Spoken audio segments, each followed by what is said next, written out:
There's a small island in the South Atlantic Ocean so remote that for centuries it was a place to dump people the world wanted to forget. Volcanic, windswept, surrounded by thousands of miles of open water, the British chose it deliberately. They needed somewhere a man could never escape from. His name was Napoleon Bonaparte.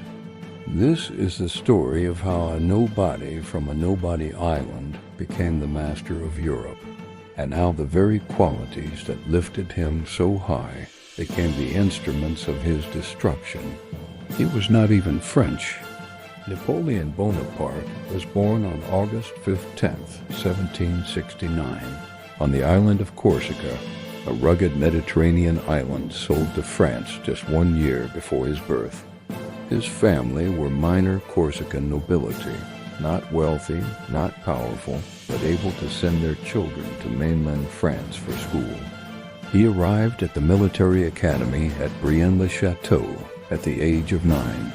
He was small, dark, spoke French with a thick accent, and wore clothes that screamed he wasn't from here. The other boys mocked him immediately. He was the foreigner. He ate alone. He spent his recesses not socializing, but reading. His classmates would later recall one unnerving quality. He never accepted the mockery as something permanent. He seemed to see it as just a temporary condition, one that would change. He didn't burn with resentment. He burned with something colder, more directed. He burned with certainty. He graduated from the École Militaire in Paris in 1785, aged just 15. He'd completed a 2-year course in a single year. He was commissioned as a second lieutenant in the artillery, the least glamorous branch of the military, a place for mathematically gifted young men without social connections.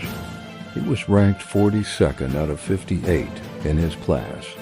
Nobody expected anything in particular from him. Then the French Revolution exploded in 1789. It remade the world Napoleon had been trained to enter. The old officer class, the aristocrats who had blocked every path for talented men without noble blood, was destroyed almost overnight. Hundreds fled the country.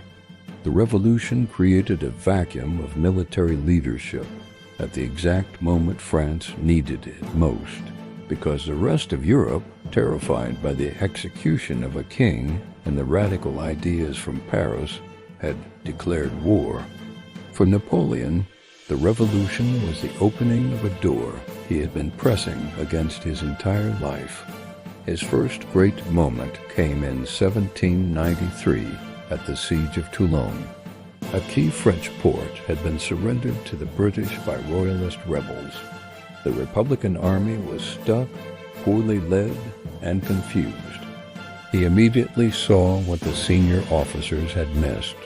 The key to retaking Toulon wasn't a direct assault on the city, but seizing a specific hilltop that commanded the harbor. Control that hill, point your cannons at the British fleet, and the British would have to leave. Without the fleet, the city would fall. He was ignored at first.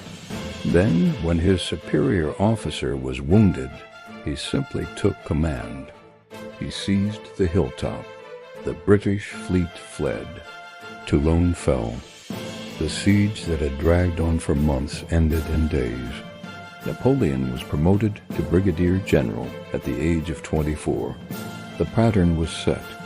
He would see what others could not, act where others hesitated, and the results would speak louder than any argument. In 1796, Napoleon was given command of the Army of Italy.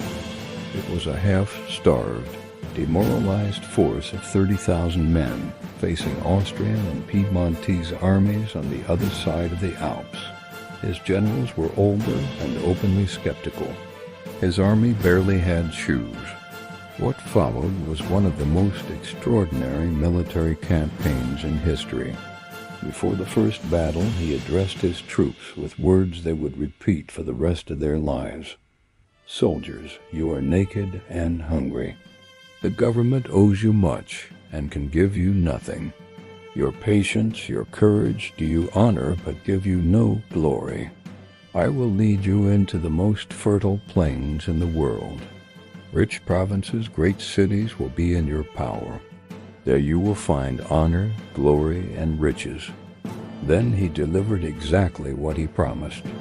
He drove his army between the Austrian and Piedmontese forces before they could unite, defeating them separately. He forced Piedmont out of the war in 11 days, then chased the Austrians across northern Italy in a campaign of relentless, bewildering speed.